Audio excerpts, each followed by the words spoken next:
talking to Kevin Riddles. Kevin, thanks so much for taking my call. You're more than welcome, my friend. It's good to have you on. Now, we're going to talk about lots of things, but let's start way back in the very beginning. When did you first pick up a musical instrument? Do you remember? Yeah, you're going to love this story. I went to one of those very strange and quirky British institutions called a boarding school when I was 10 years old.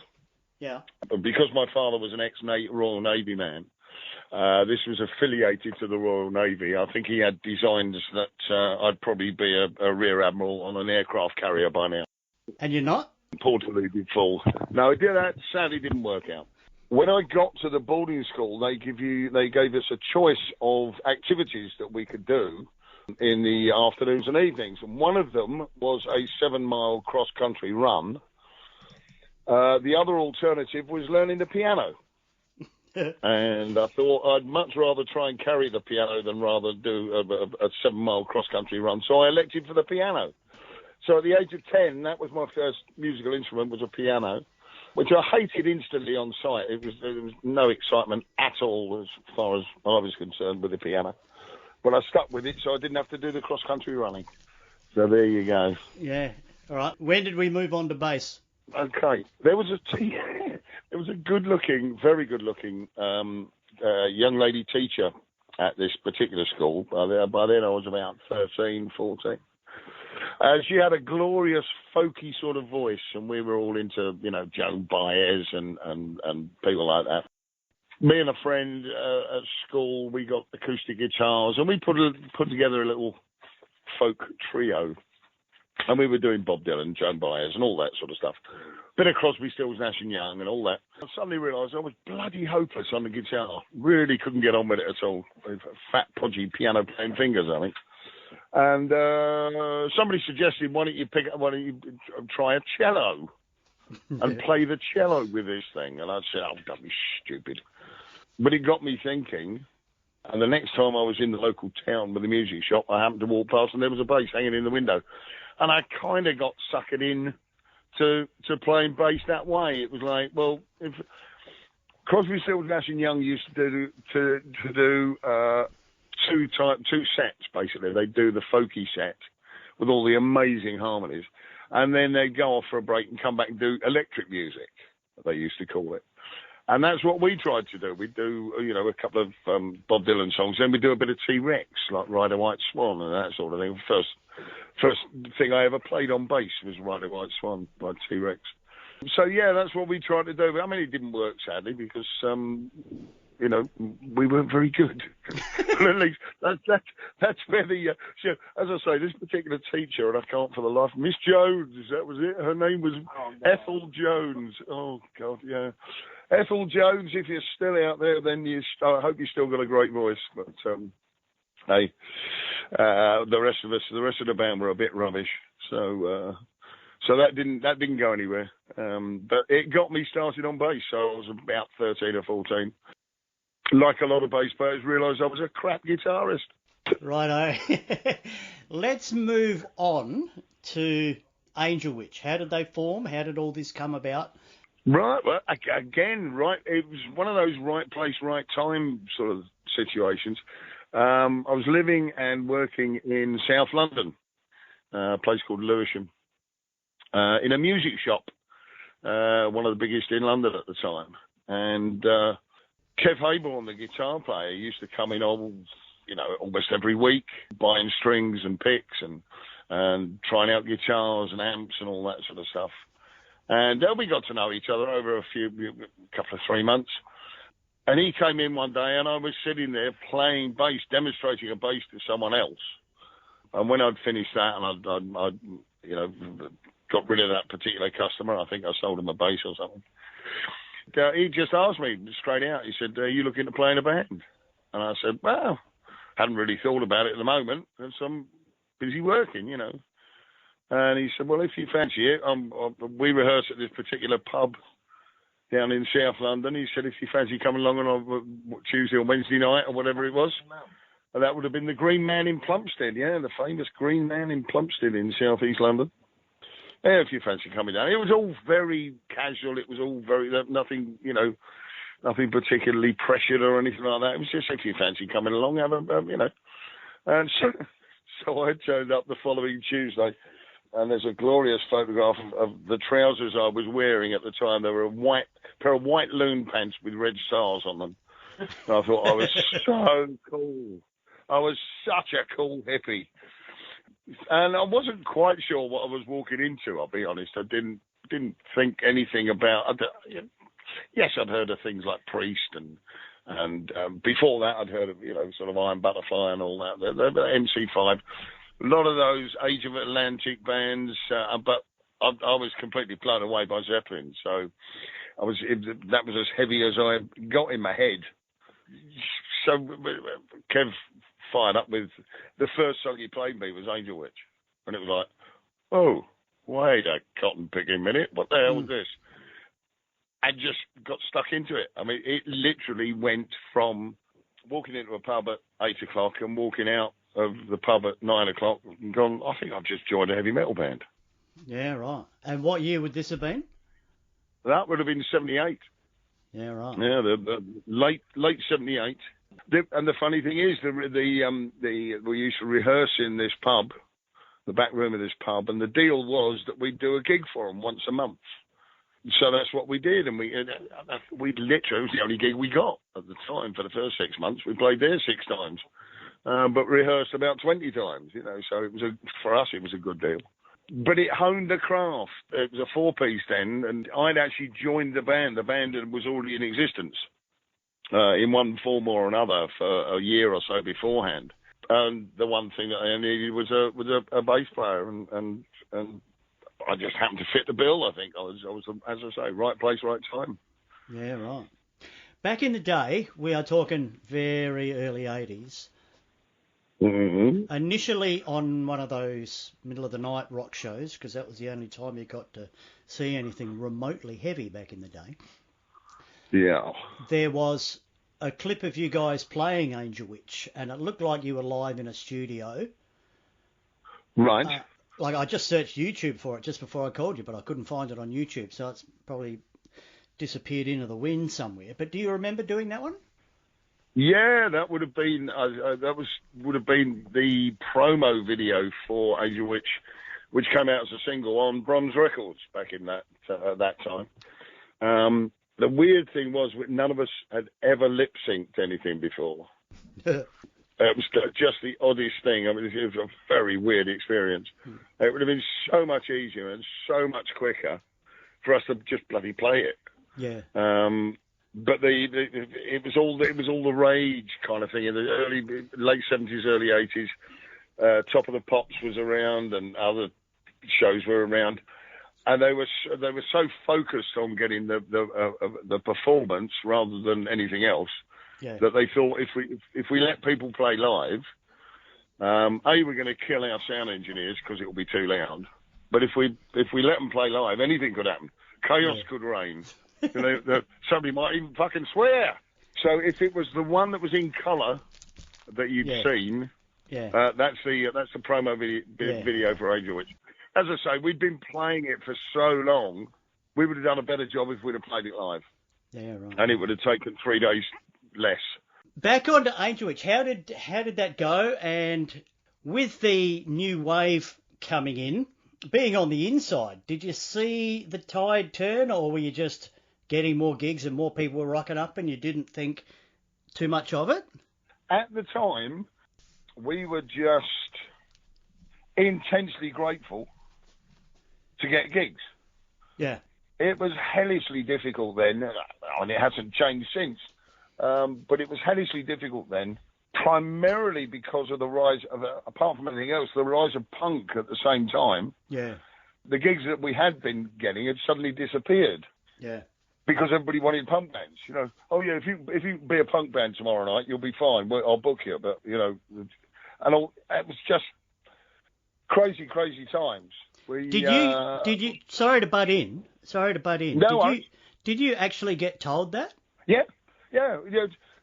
We'd have a booking at say a place in Burton on Trent or something, and then suddenly we get a phone call saying, We'll have to pull that book in and sort of start, people around here want punk now, so unless you can be a punk band, your gig at the end of the week, then I'm going to have to cancel it and get a punk band in. Wow. And we literally lost gigs because of that. You know, 'cause that was, hey, at the end of the day, in theory, you've got to give people what they want. Yeah. That's whether you like it or not. There's no point in trying to ram stuff down people's throats that don't want it. Mm. So, and it's always been that way, of course.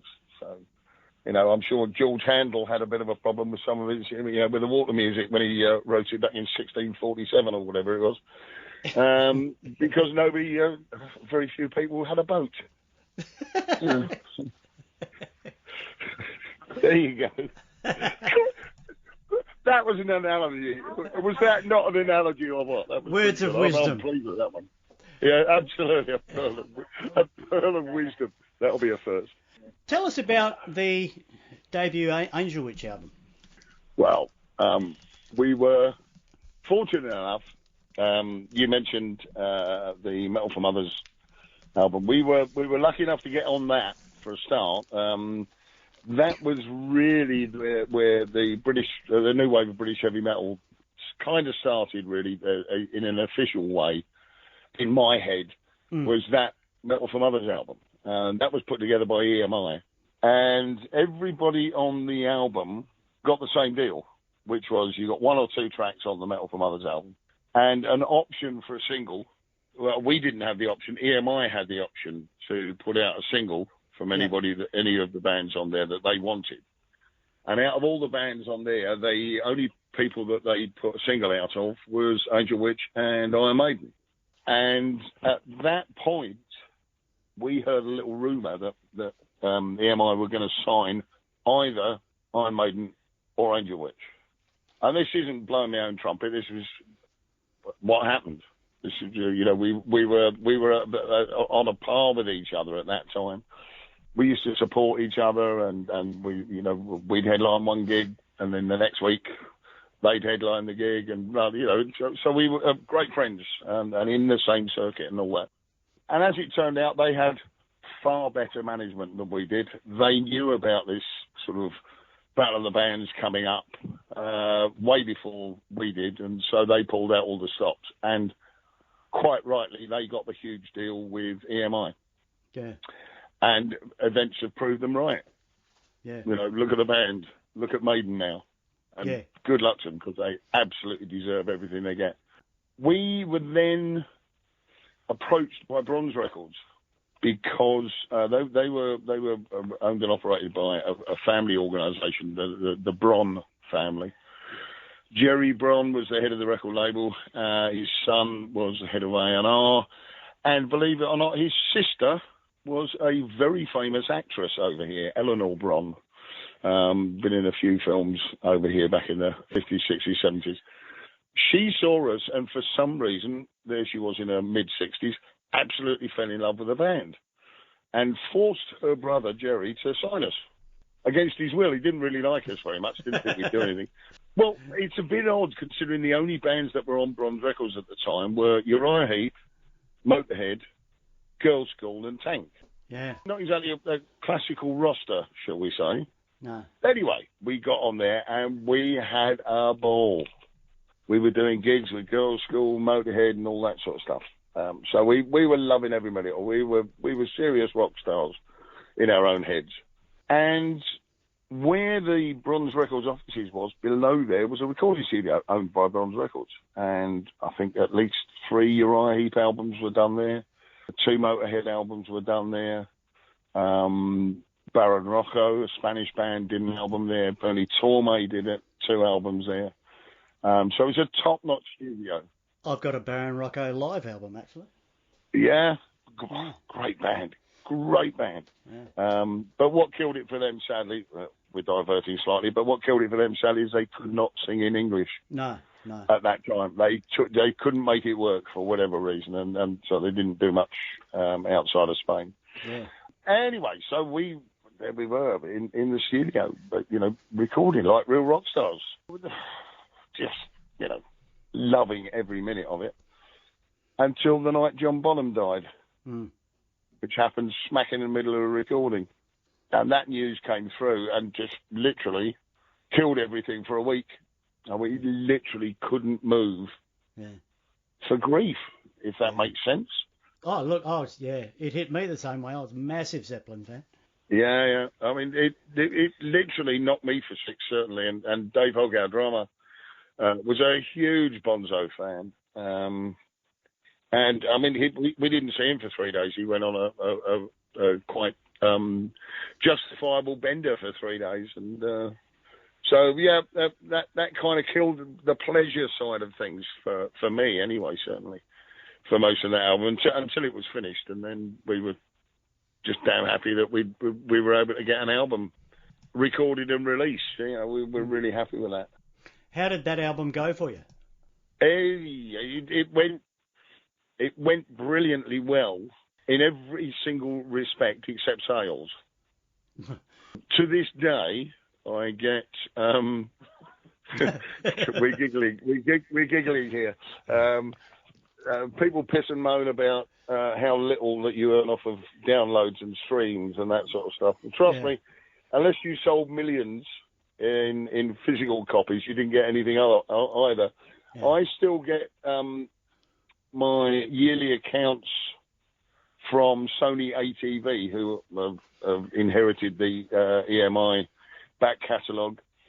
And although there is money, this always tickles me every year when I say, although there's money in the account, the account has not reached the threshold for payment, which means that the £48.60 that I should have earned from the sales of Angel Witch albums over the last 42 years haven't reached the threshold where it's worth Sony actually writing me a check and sending it to me. Yeah, right.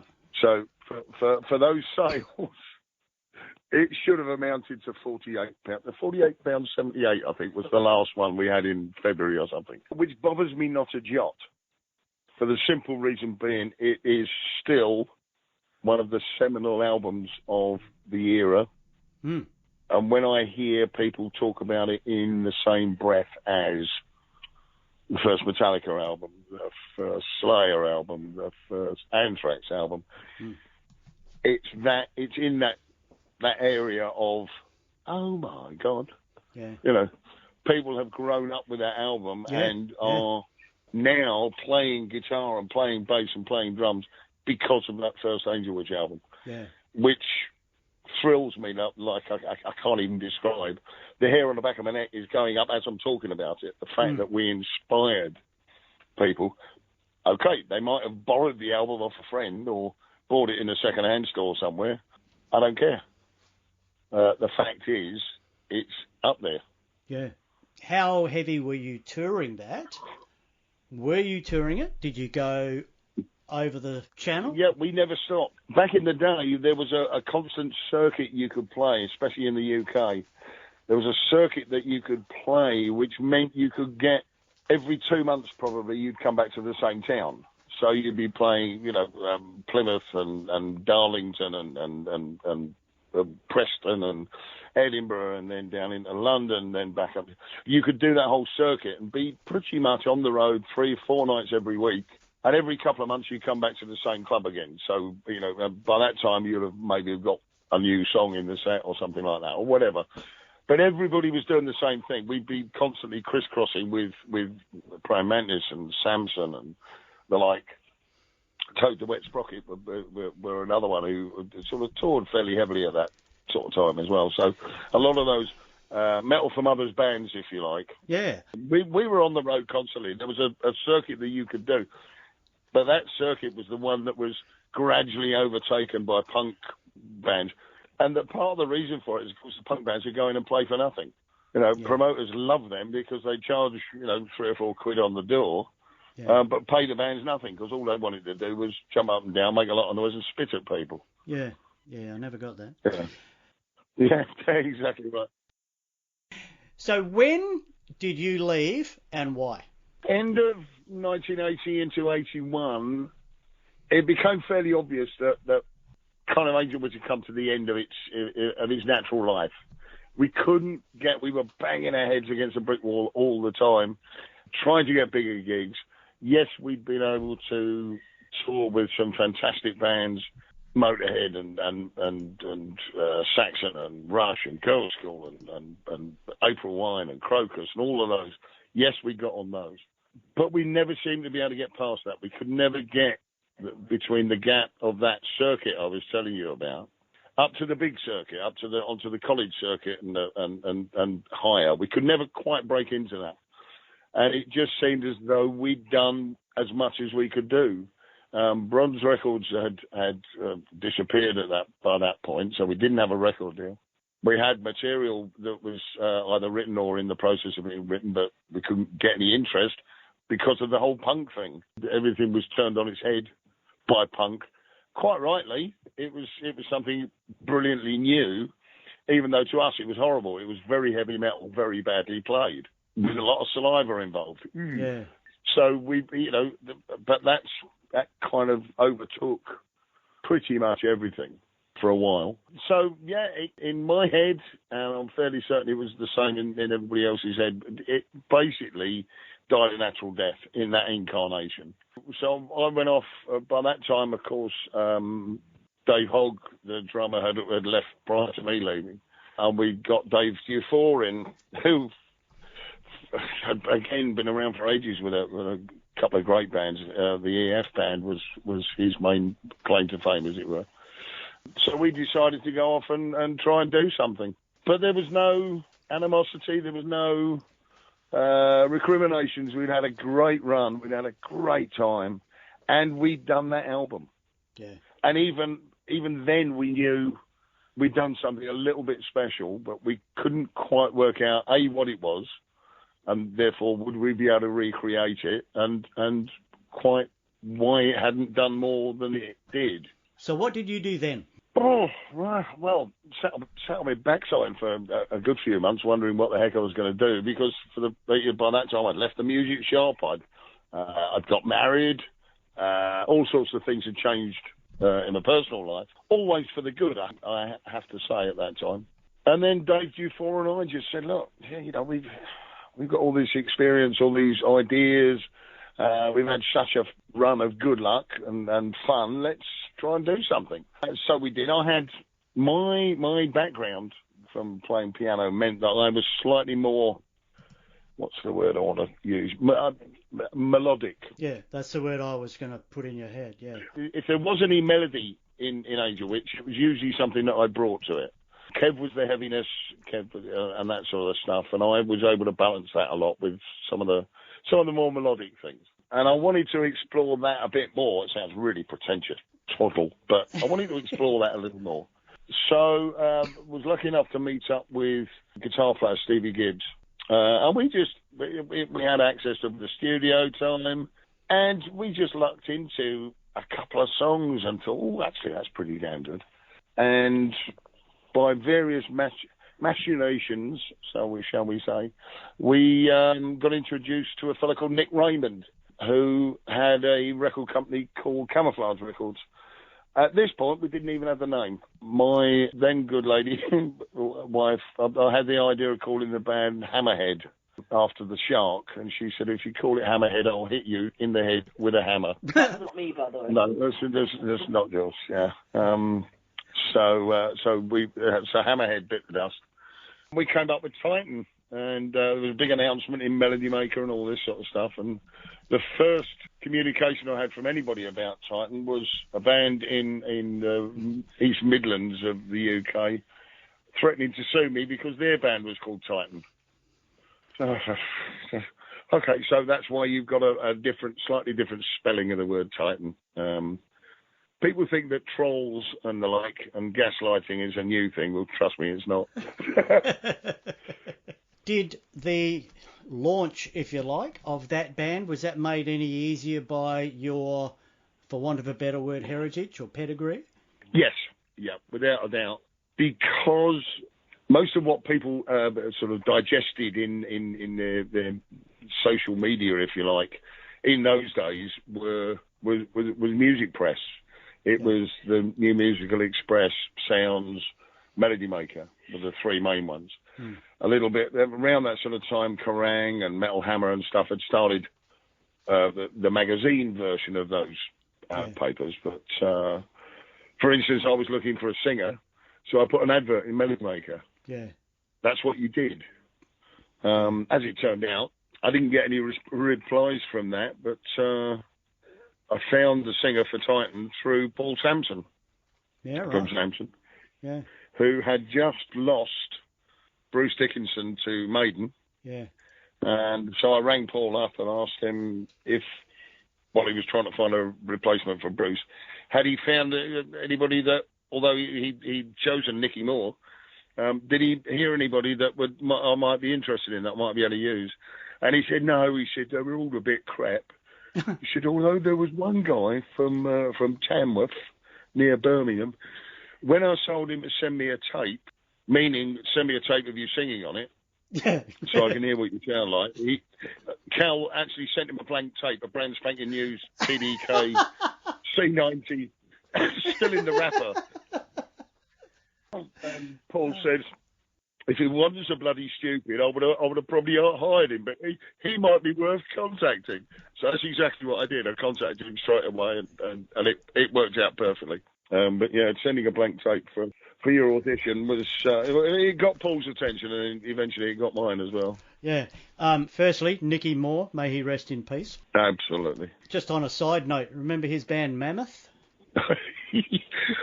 Not only do I remember it, there was talk and a meeting was had where I was going to be the second bass player in Mammoth. Second bass player, right? Okay.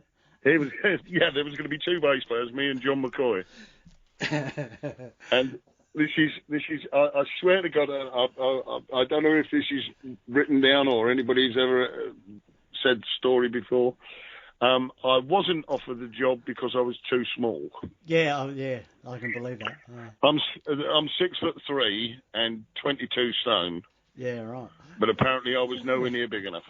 Yeah, nowhere near big enough for Mammoth. But no. I knew they were. I knew that they were my sort of band when the first interview they ever did was with the Sun newspaper, and it had nothing to do with. They weren't asking questions about the band. It was their daily intake of calories. Yeah, right. Nicky was a boy of some substance, and so was John at the time. So we've got a young chap called Cow Swan who had the most amazing voice. Yeah. So you got him in to actually sing for you, so you didn't have to ask for a blank tape. Tell us what happened next. So, very fortunately, again, due to the whatever reputation I had, I was able to flag rehearsal time and found it relatively easy to get gigs, which was a surprise to me anyway. But the main thing was we were able to get on the Friday Rock Show with Tommy Vance, which did us a lot of good, and play the Marquee in Wardour Street in London. Our debut gig, first gig we ever did, was the Marquee, for God's sake. I mean, you know, most people never get a chance to play it, and when they do, they've been trying to get in for years, but that was our debut gig. And things sort of snowballed a little from there. Somebody had snuck a live recording from the desk from that gig, played it to Nick Raymond at Camouflage, and he was the first and only record company that came to us, offered us studio time, and it was all done within the space of a couple of weeks, and it was done on a handshake, believe it or not. And then, lo and behold, he said, I've got you some studio time to start recording. It's a place down in Covent Garden. It's called Rampart Studios. Yeah, heard of that, yeah. And we said, well, fair enough. Okay, but it's owned by The Who. And we were recording at the same time as Roger Daltrey was in. So Roger would be walking out, and at which point we were allowed to come in. He had, obviously, priority, but as soon as he was finished for the day, we were allowed to go in. So most of that Titan album was actually, most of Rough Justice was done on the night shift. But yes, so there we were. I mean, it was just in the most incredible studio with a great producer, great engineer, and couldn't believe our luck. You know, I thought, you know, I've obviously done something really good in a previous life, because this is what dreams are made of. Yeah. Should have kept my flaming mouth shut, of course, because it all went a bit tits up from there. When just as the album was about to be released, it was all done. We had CBS in America wanted to release it in America, and blah, blah, blah, blah, blah. And then, of course, the Camouflage Records folded. And it was... I've never had such deflation at the time. Anybody who writes material, writes songs, you have this almost desire for the birth to be witnessed. It's like you want to video it and put it out on Facebook straight away. You actually want everybody to know what you've done, what you've been labouring over, and what you've been paining yourself to do. And of course, all of a sudden it was taken away. Yeah. We had this whole album done. We had the 2-inch tape sitting on a desk in front of us. We had the 1/4-inch masters that had just been to Abbey Road to be mastered and came back, and it was literally that close. And then it all stopped. Literally stopped dead in its tracks. Yeah. Look, I've got this 3-track EP and dated 1982. So where in this timeline did that get released? That was, they were probably... in the first tranche of tracks, we probably did 5 tracks to start with. The parent company of Camouflage Records, Dick James Music, wanted a single as soon as possible, which is what they want, what record companies wanted to do in those days. Most rock bands don't really do singles, but everybody had to have a single, and so they picked "Blimey and Fools," which was brilliant for us, because that was our signature song. That was my big protest song, still is, because they're still blind and stupid. So they brought out Blimey and Fools with Ballad of Edward Case, which was my silly song, as a 7-inch single, and then the 12-inch had Sad Man on it as well. Mm. So that came out while we were still finishing the album, which was a bit of an odd timeline thing, but. They kind of used that as the plan was to use that as the promo for the album coming out 6 months later. You know, this to all of your listeners is going to sound like a really weird, long, convoluted, and complicated way of getting a record out. But compared to nowadays, of course, there was no streaming, there was no downloading, there was nothing like that. You physically had to go and buy a copy of the album from a record store. Yeah. That's how you did it. That was the only option you had, other than, like you were saying, getting a cassette player and taping the Friday Night Rock Show, which was illegal, of course, and nobody ever actually did it. No, obviously. Frowned upon. Obviously. No one ever did it. No, absolutely. They certainly didn't package them up and send them from the UK to Australia. No, I received them under protest. Ah, there you go, you see. It was obviously a misdirected package. Hey, now the third track on that 12-inch is Sad Man. And over the years, I've played that track to numerous people, normally prefaced by fucking listen to this. That is just so ball-tearingly heavy when that riff comes in, and yet it's so beautifully melodic as well. Did that song come easily? Was it sitting there for ages being worked on? How did that song come about? That's a huge song. I'm going to completely disabuse you, and I hope I'm not going to disappoint you, but it came together in about 20 minutes. Yeah, right. For the simple reason being, Stevie Gibbs, the guitar player, who wrote all of that beautiful melodic stuff at the beginning and at the end, that was a song that he had in his head for probably decades. Yeah. So that was solely his, but it wasn't a metal song. No.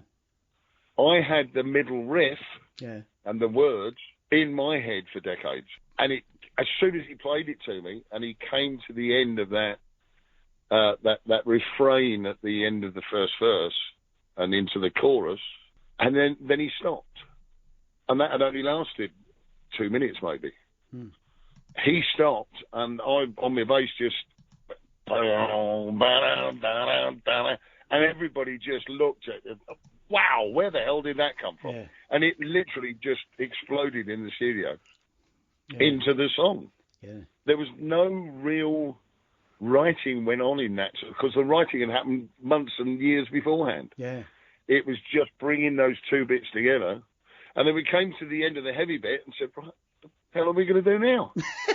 And I think it was Cal came up with the idea, because, of course, Cal at this point was completely redundant as far as that song is concerned, because we hadn't written any lyrics, or we hadn't put a melody to the heavy bit at this point. And he said, well, why don't you just start the song again and just do the whole thing again, the whole melodic bit. And that's what we did. Yeah. And the whole concept came together in about 20 minutes. Yeah, right. Cal and I then went away and wrote the lyrics for the middle, again, very quickly.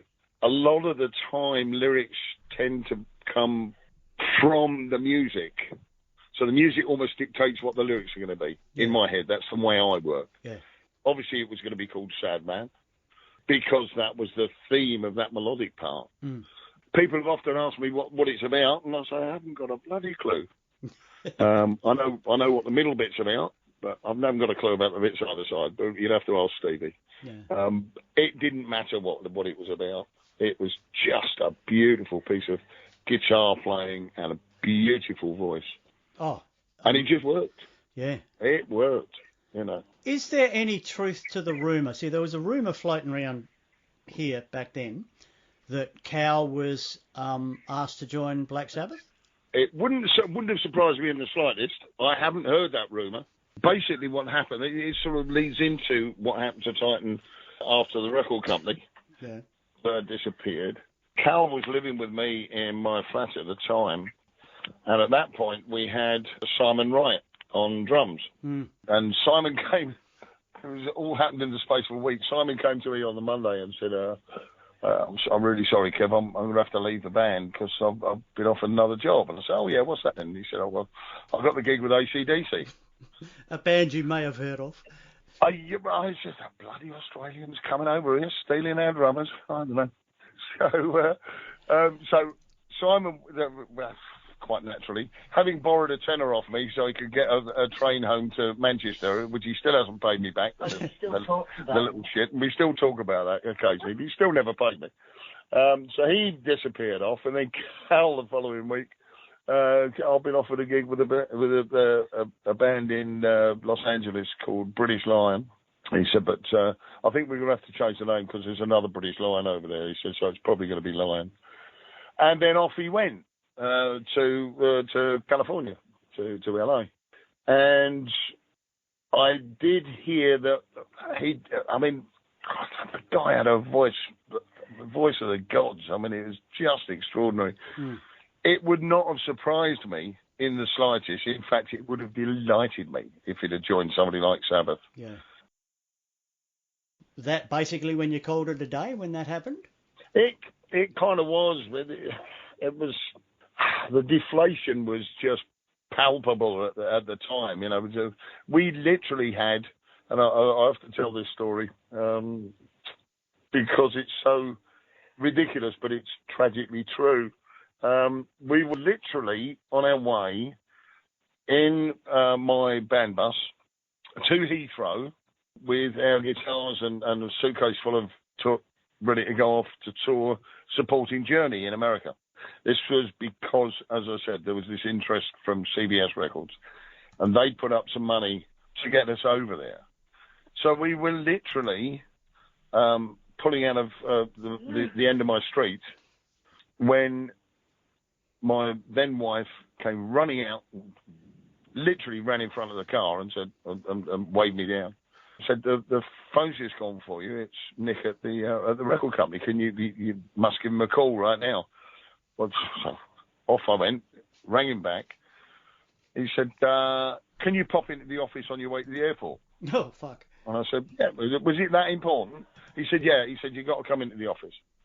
Okay. So we go up to the office, and sitting there with Nick is Dick James Music main accountant fella, who said, have you got the airline tickets? And I said, yes, and handed the airline tickets over.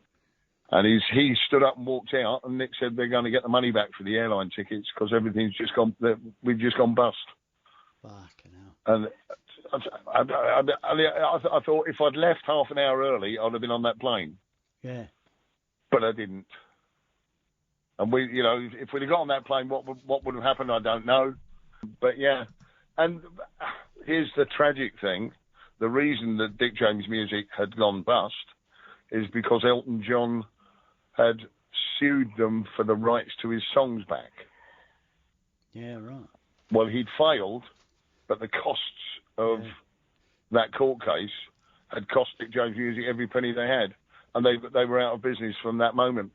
And we were one of the casualties. We certainly weren't one of the main casualties, but because obviously, a lot of people lost their jobs because of it. And I've never been able to look at Elton John and his bloody yellow brick road ever since. But there you go. Yeah, wow. But hey, what the hell? These things happen, and I can't say that we didn't have fun doing what we did. Yeah. I can't feel bitter about it, and that's the thing. Yeah. I refuse to do that because in many ways I feel like one of the luckiest guys on the planet. Yeah. I've had 2 great albums. Yeah. There are musicians sitting in their bedrooms as we speak, listening to this show, who would give their eye teeth to be able to do an album. Yeah. They never get a chance. So what happened then? What did you do then? Yeesh, blimey. Now, it's a little bit of a blur insofar as I didn't do very much. Yeah. For a year or two, I was actually doing production, and I was a guitar tech and stuff. Can't remember the dates and the times very well, but I joined up with Paul Sampson, funny enough, to put a band together called Empire, and that was in '85, and that lasted about 18 months. And our main claim to fame was that we did the UK and European leg of Iron Maiden's Somewhere in Time tour in '86. We were asked to go on there. That was back in the day when buy-ons to get on the tours were the norm. Yeah. And Wasp, the band Wasp, had paid a huge amount of money to do the Maiden tour. One of those dirty little secrets that nobody talks about, but it's a fact of life. It was expensive to tour in those days, and that was one of the expenses. Yeah. But then somebody, for whatever reason, they pulled out. I'm not sure why, but they never got their money back. So we were lucky enough to get a phone call to do that tour. But sadly, again, as is the way of these things, couldn't get a record deal after it. Even with that behind us, we couldn't do anything with that. So then went back to being crew. I worked with Uriah Heep and Sam Brown, funny enough, came from Australia with Sam Brown. Yeah. Came over there. She supported Johnny Farnham, one of my absolute heroes, and it's where I first got to meet and drink vodka with Jimmy Barnes. Yeah, right. Oh my chuffing God! What a man! What a voice! What a man! What a geezer! And by Christ, could he drink in those days? Oh. At the end of the day, I was out there. I was working. I was a working stiff like other people, but still loving it. I mean, it was one of those. It's like the guy that sweeps up, the horse manure in Earl Scott Horse of the Year show. Everybody says, "Why don't you get a proper job?" And the answer is what? Give up show business. Yeah, it's what you do. Once it's in your blood, you can't stop doing it. I certainly couldn't. So as I say, if I wasn't playing, I was going to be crewing. I ended up tour manager for people like Tasman Archer, Tori Amos, Sam Brown, as I said. Then I got a job with The Fall, of all things, and by a very long, convoluted route. I was I started off as the truck driver, then I was the monitor engineer, and Mark E. Smith decided to sack the keyboard player, so on tour I was the keyboard player and monitor engineer at the same time, which was interesting, doing, a good few shows in Australia and Japan and New Zealand, and but the busiest time I've ever had, I think. Yeah, right. So yeah, that was brought me right the way through to the 90s, I suppose. Doing that, I was in Moscow with Uriah Heep in 1990, but just gradually ticking over. And the weird thing was, and again, you ask people about how they write songs and stuff. I was writing songs in my head through that entire time. Yeah. Because I always hoped that I would get a chance to put them together with another band. Yeah. And I suppose if you spring forward, I mean, literally nothing happened musically for me at all until 2012. Yeah. Hang on. Before we skip up to that, Rough Justice actually did get a release. Now, how did that come about, and did you have anything to do with it? Right, yeah. One of those questions has been asked many times, and I've got the same answer because it's the truth. We had nothing to do with it. We had no idea of where the master tapes went when Camouflage went bust. We had no idea who owned the rights to them, other than we know we didn't. Yeah. So, we'd contacted the Musicians Union over here and said, like, this is the situation, what the hell? And they said, actually, you're stuffed because, wow. you don't own the rights to the songs. You certainly don't own the rights to the recording. So for nearly 4 years, as far as we know, they sort of sat in limbo. It was on a shelf somewhere in some storage unit. And then Majestic Records, I believe, brought the rights to the album. And at that point, it became Rough Justice. That wasn't a title that we had anything to do with. Right. Same with the artwork. Kind of when the album came out, that was the first time I'd seen the artwork, first time I'd seen the name. So the weird thing was, with them having bought the rights, they had no obligation to contact me at all. So they didn't, which was an interesting business model. And to this day, nothing. Yeah, I've never had a contact with Majestic Records. Can I say I'm grateful that they did what they did, because without it, that album would have just disappeared. It would still be sitting on a shelf in a storage unit somewhere. Would have been a big piece of history missed out on, wouldn't it? This is the thing. You only realise that because they did what they did. Yeah. It was, if only they'd done it the right way and involved the band, then we could have toured it, because you still toured albums in those days. If they'd have involved us, it could well have gone on to do more. And I'm not just talking as far as sales are concerned. You might not have split up the band. But yeah, there's a very good chance the band would have, I would have done something with the band that would have helped promote the album and get the album out there more. What if, woulda, shoulda, coulda kind of thing. Yeah. But I'm grateful to them for actually bringing it out in the first place, because it gave a plinth, a basis, a foundation upon which what I'm doing now is based.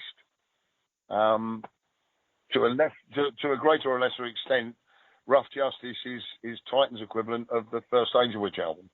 Yeah. So I've been very fortunate to be involved in both of them. Yeah. So you mentioned 2012. Let's skip forward to there. Yeah. Well, as I say, you're absolutely missing nothing.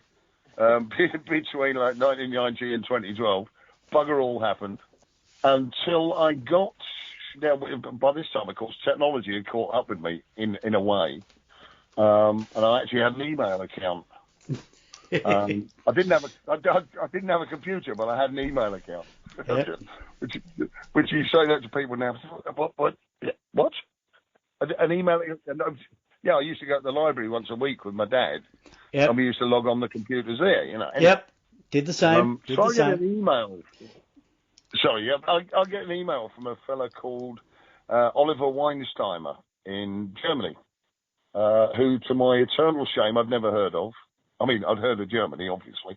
But anyway, Oliver ran a festival called Keep It True, based in the old East Germany, of all places.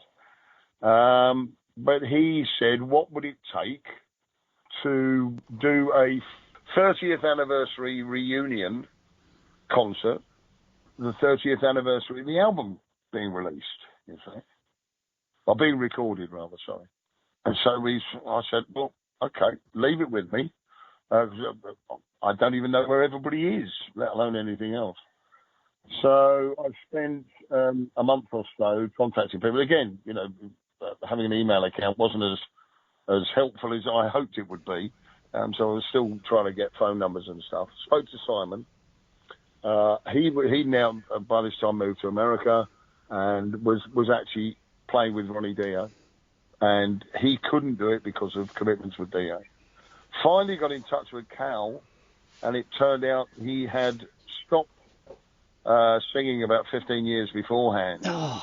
And got a job with Apple Computers in San Francisco, I think it was. So, anyway, somewhere in America. He was in America. Imagine having a voice like that and not using it and just working for a fucking computer company. Well, as it turned out, he had some horrendous experiences with American record companies, promoters, and God knows what else. Right. He had a band called Bad Moon Rising. Yep.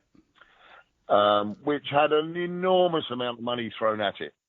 And they were in the realms of sort of Poison, you mentioned, Rat, Wasp, and they were in that sort of glam, sleaze sort of metal thing, and I think he hated every single minute of it, but couldn't get out of it.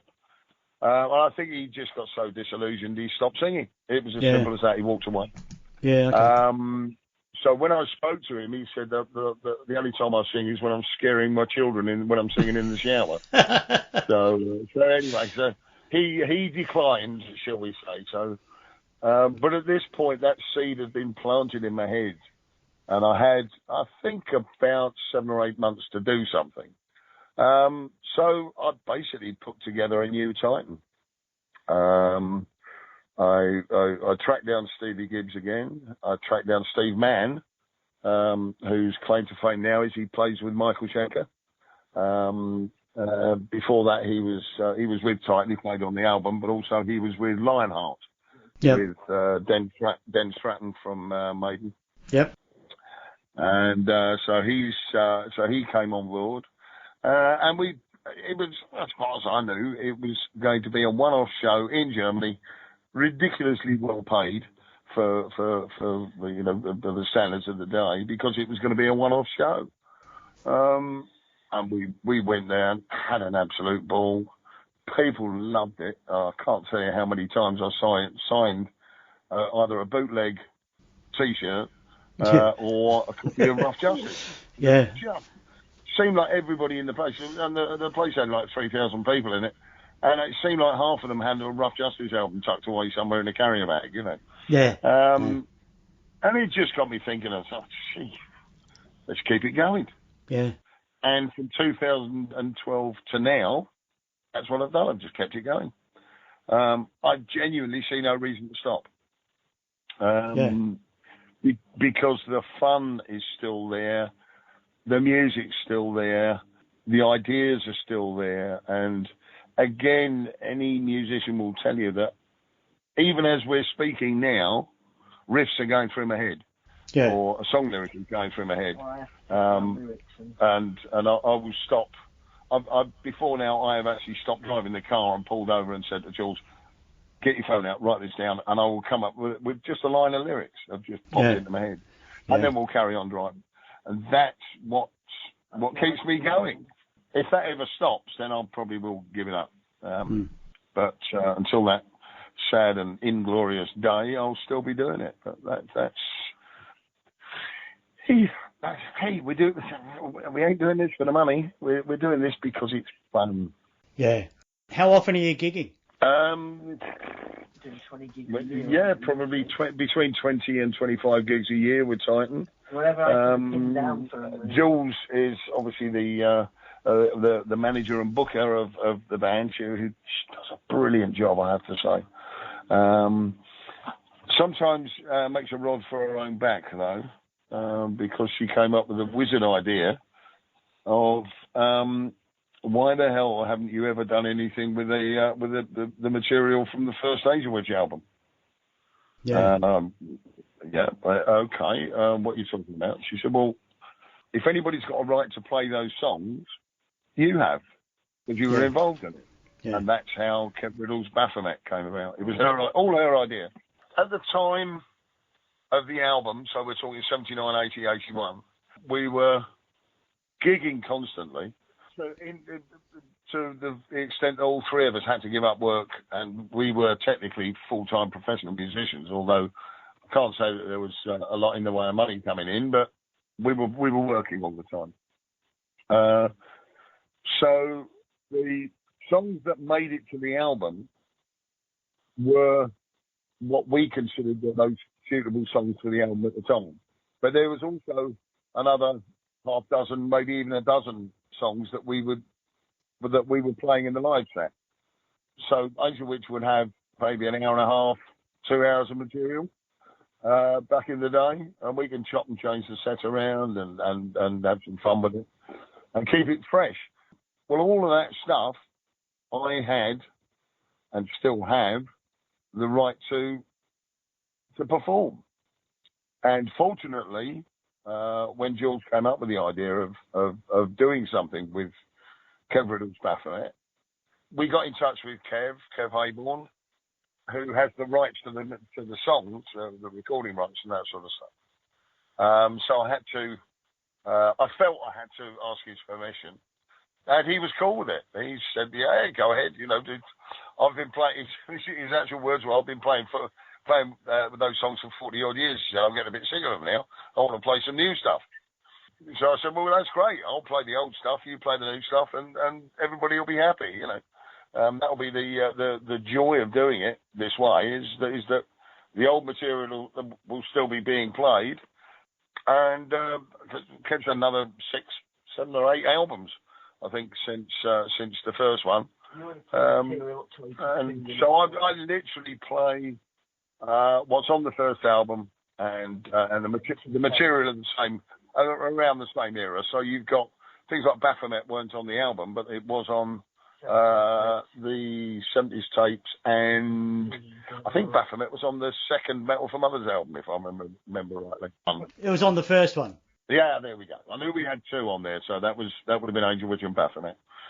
Extermination Day, for instance, wasn't on the first album, but we played that because it was a live track. I think Guillotine as well. I mean, we do pretty much everything that's on the first album. We're having a ball with it, I tell you. You know, it's generated a lot of interest because Kev's not playing at the moment with Angel Witch for whatever reason. He lives in Belgium now, which he's probably eating far too much chocolate. That's the problem. If he carries on, he'll end up my size, you know. Yeah, we've literally kind of celebrating our first year of Baphomet, and it's going brilliantly well, I have to say. We've done a dozen gigs, and we're off this weekend. We're off to Belgium to play. Funny enough, we're doing a Baphomet gig in a club on Friday, and then a Tytan gig in the same club on the Saturday, which is great for us because but it makes financial sense. It means that we can, we can make it pay for itself. The one thing I don't have is any money to throw at it, like the Tytan or Kevin Riddles' Baphomet. I just don't have it. Simple as that. Yeah. So the gigs have to pay for themselves. So as long as we come out of it, the van hire's paid, the diesel costs are paid, everybody's been fed and watered, and we've had good fun for 2 or 3 days. That's all we can ask. Yeah. If we can sell a few T-shirts and a couple of albums, they're even better. Yeah. The great thing about Baphomet is it was the easiest thing in the world to get the band sorted because it's the same band as Tytan now.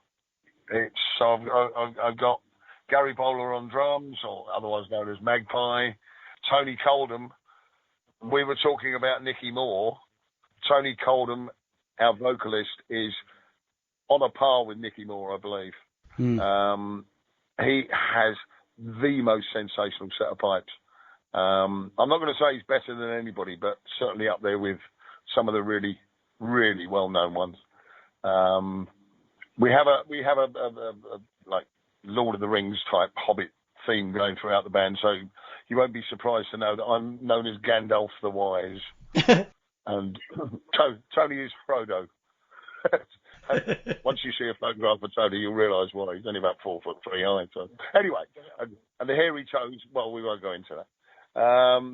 And then my guitar player, a fella called Chris Ballsbury, who is a Hertfordshire lad, born and bred, who's just a wizard, absolute wizard. And then with Tytan, I've got my keyboard player of the last 10, 12 years, the keyboard player Andy Thompson, who's been with us right the way through since Kit. So yeah, we've got a very stable, long-term thing. We've got a third album in the process of being written. We've got a record label that's actually wants to not only pay for it, but to promote it and distribute it and that sort of stuff. So from that point of view, things are looking good. Yeah, so blowing my own trumpet, we're having a whale of a time and doing bloody well at it. Excellent. I reckon that'll just about wrap it up for this time. I was going to say, I think we're there. You've reminded me of things that I'd forgotten about, so thank you for that. We'll store those away in the memory palace and hope they'll stay there for the next time. Thanks so much for taking my call. Thanks so much for sharing the stories. Wish you all the best with whatever you do, and stay safe, and hope to speak to you again sometime. That would be great. It'd be fantastic to get one or both bands out to Australia. Promoters need to get off their asses and do some work, which will be nice. It's been fantastic to talk to you, mate. And you take care. And thanks for your interest in keeping it going. You stay safe and sane, my friend.